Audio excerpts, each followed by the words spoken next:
Mastering meal prep like a pro. So in the last video I spoke to you about how to get ahead of the curve and how to stay on track with whatever meal plan you decide to adopt.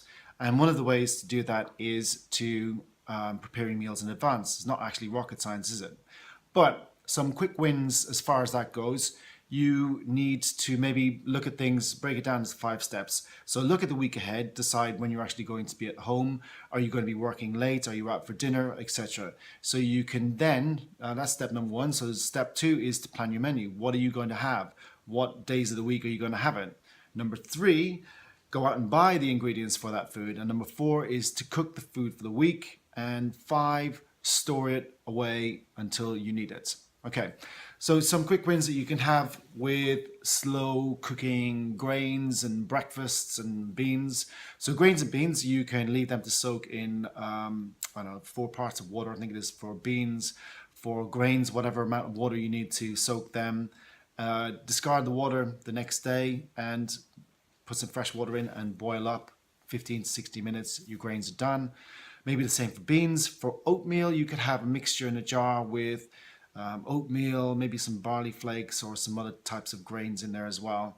Dried fruits, nuts, and some other toppings, whatever takes your fancy.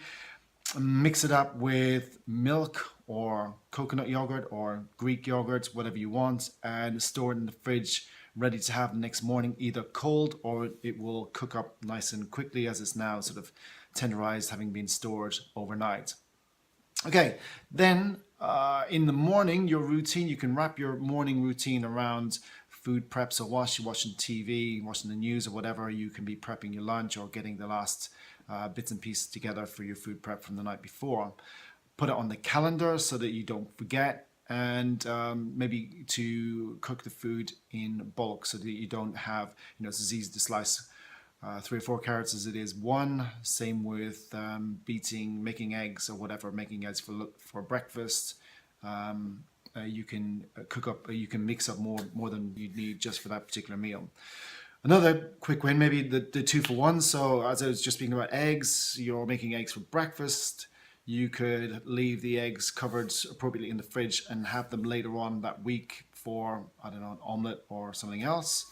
The sliced cucumber that you have in your wrap can be cucumber salad later on in the week.